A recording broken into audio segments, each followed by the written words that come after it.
እንደምናላችሁ የዜና 08 ተመልካቾቻችን የዕለተ ሮብ ዜናዎቻችንን ይዘንላችሁ መጥተናል። በሱዳን ውስጥ ክርስቲያኖች በሃይማኖታቸው ከፍተኛ ግፍ እየደረሰባቸው ነው። ኢራን በኦፕሬሽን ትሩ ፕሮሚስ ፎር ስም የተጠራውን የጦር እንቅስቃሴ እየፈጸመች መሆኑን አስታውቃለች። IMF ለኢትዮጵያ ያደረገው የ$261 ሚሊዮን ድጋፍ እስከምን ድረስ ያግዛት ሲሆን የዛሬ አበይት ዜናዎቻችን ናቸው። በቀጣዮቹ 8 ደቂቃዎች የእነዚህን ዜናዎች ትንታኔ፣ የዓለምን ዋና ዋና ዜናዎች፣ አዳዲስ ክስተቶች፣ ኢኮኖሚ፣ ቴክኖሎጂና ሌሎች ጠቃሚ መረጃዎችን እናደርሳችኋለን። ፈጣን ዜና፣ ታማኝ መረጃ፣ ዓለምን በ8 ደቂቃ አብራችሁን ቆዩ።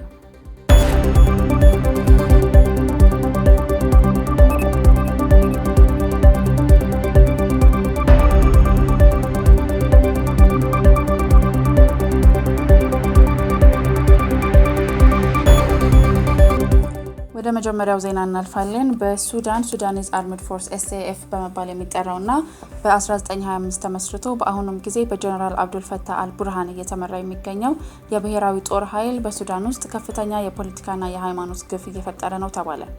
ይህ የጦር ኃይል ክርስቲያኖችን እንደ ጠላት በመቁጠር ከፍተኛ ግፍ እየፈጠረም ይገኛል። በሱዳን የሚገኙ ቤተክርስቲያናት በብዙ አካባቢዎች ተዘግተው እየተበላሹ ሲሆን አማኞች በሃይማኖት ምክንያት በቤተሰብና በማህበረሰብ ደረጃ እየተጨነቁ ይገኛሉ። ከአልበሽር ዘመን የተመለሱ የሞራል ፖሊሲዎችና አስተዳደሮች ክርስቲያኖችን በተለይ የኢትዮጵያዊና የአፍሪካ ትውልድ አማኞችን ጭንቀት ውስጥ እየከተቱ ያሉ ጉዳዮች ናቸው።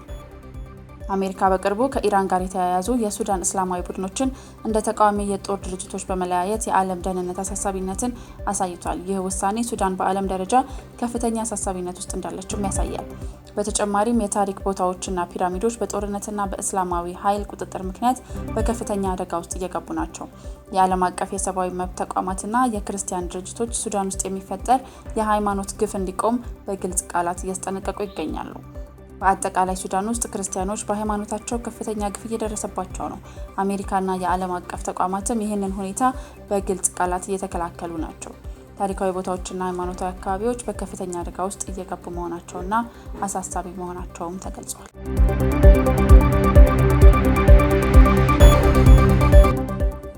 ኢራን በኦፕሬሽን ትሩ ፕሮሚስ ፎር ስም የተጠራውን የጦር እንቅስቃሴ እየፈጸመች መሆኑን አስታውቃለች። በቴል አቪቭና በአካባቢዎቹ ላይ የባሊስቲክ ሚሳይሎችም ተነስተዋል። እንዲሁም በኢራቅ፣ ኩዌት፣ ሳውዲ አረቢያና ባህሬን ላይ ጥቃቶች በግልጽ እየተከናወኑ ነው። የIRGC አለቃ በአሜሪካና በእስራኤል ተቃዋሚዎች ላይ ከፍተኛ ግፍ እንደሚያደርጉም በግልጽ ቃላት አስጠንቅቀዋል። በኢስፋሃን የአየር መከላከያ ስርዓት በሙሉ በሺራዝና በቴህራን ውስጥ የአየር ጥቃት ሪፖርቶች በየደቂቃው በመውጣት ላይ ናቸው። በተመሳሳይ በእስራኤል ውስጥ የአየር ማስጠንቀቂያ ሰዓቶች በሀድራ አካባቢ እየተነሱ ነው። የIDF ሄዝቦላን በሚታወቀው መልኩ የሮኬት ጥቃቶችን እያዘጋጁ መሆናቸውን አስታውቀው የእስራኤል ጠቅላይ ሚኒስትር በቴህራን ውስጥ የኢራን ከፍተኛ የፖለቲካ አመራር አሊ ላሪጃኒን እና የባሲጅ አለቃ ጎላም ሬዛ ሶሌይማኒን በእስራኤል ጥቃት እንደተገደሉ ይፋ አድርገዋል። አሊ ላሪጃኒ በኢራን ውስጥ የፖለቲካ አመራርና የዓለም አቀፍ ደረጃ ተወዳዳሪ ነበሩ። ጎላም ሬዛ ሶሌይማኒ ደግሞ በባሲጅ ማህበረሰብ ውስጥ ከፍተኛ የጦር አለቃ ነበር።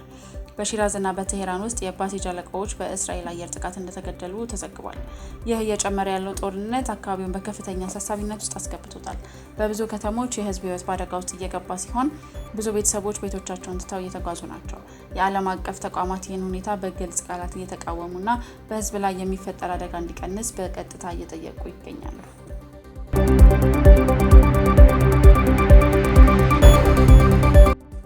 በተያያዘ ዜናም ይህ በመካከለኛው ምስራቅ የተነሳው ጦርነት የዓለም የነዳጅ ገበያን በከፍተኛ ውጥረት ውስጥ አስገብቶታል።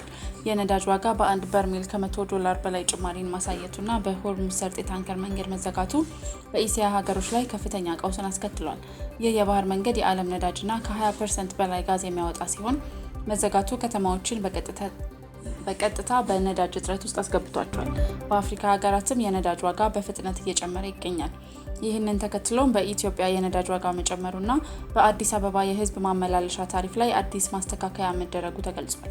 አዲሱ ታሪፍ በሚኒባስ፣ የከተማ አውቶቡስና ባጃጅ ላይ ከመጋቢት 7 2018 ጀምሮ በስራ ላይ መዋሉ ይፋ ተደርጓል። ይህ የህዝብ ትራንስፖርት ዋጋ ከፍ ማለትም በዕለታዊ እንቅስቃሴ ላይ ተጽዕኖን እየፈጠረ ይገኛል።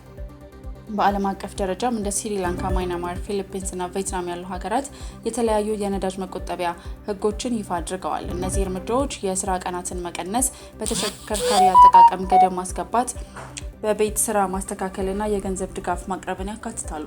አሁን የሚታየው የነዳጅ ዋጋ ጭማሪ በአፍሪካና በእስያ ሀገሮች ህዝብ ላይ በቀጥታ ጭንቀት እየፈጠረ ይገኛል። የዓለም አቀፍ ተቋማት የተሻለ መፍትሄ ለማግኘት በቀጥታ ጥሪ እያቀረቡ ይገኛሉ።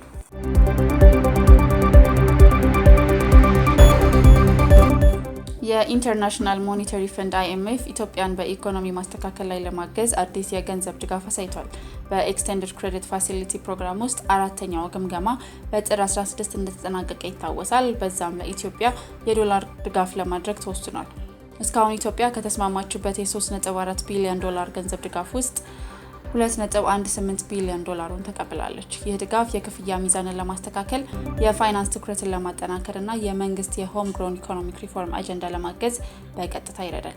ኢኮኖሚው ከተጠበቀው በላይ የታየ ሲሆን ዋጋ ግሽበትን በፍጥነት እየቀነሰ እና የውጭ ምንዛሬ ማከማቻንም እንዲሁ እየጨመረ መሆኑ ተገልጿል። IMF በኢትዮጵያ የተጀመሩትን ማሻሻያዎች ማገዝ እንደሚቀጥልም አሳውቋል። የIMF አዲሱ የ261 ሚሊዮን ዶላር ድጋፍ ኢትዮጵያ በአሁኑ ጊዜ ባለችበት የገንዘብና ምንዛሬ ጭንቀት ውስጥ አስፈላጊ ድጋፍ እንደሆነና የኢኮኖሚ ማሻሻያ ፕሮግራሙን ለማጠናከር እንዲሁም የህዝቡን ድህነት ለመቀነስም በቀጥታ እንደሚረዳም የIMF ኦፊሻል ፕሬስ ሪሊዝ ገልጿል።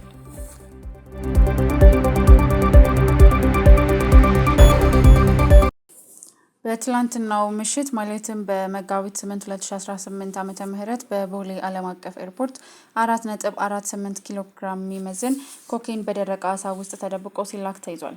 እጹ ከናይጄሪያ ወደ ህንድ በመጓጓዝ ላይ እንደነበርም ተገልጿል። የደህንነት አካላት ባደረጉት ፍተሻ 172 ፍሬ ብዛት ያለውንና 4.48 ኪሎ ግራም የሚመዝነውን አደገኛ እጽ ለማግኘት ችለዋል። ተጨማሪ ምርመራ እንዲደረግ ተጠርጣሪና ሌሎች መረጃዎች ለኢትዮጵያ ፌዴራል ፖሊስ ተላልፈዋል።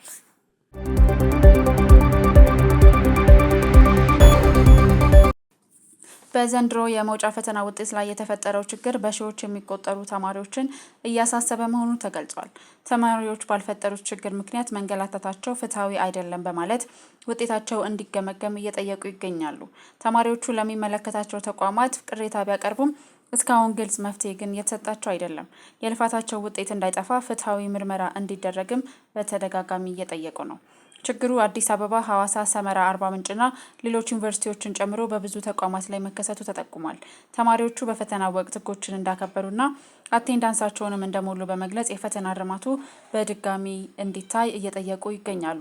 በዚህ ጉዳይ ላይ የትምህርት ሚኒስቴር የሚሰጠው መግለጫ ወይንም ሀሳብ ካለ ጉዳዩን አጠናክረን በድጋሚ እንመለስላችኋለን።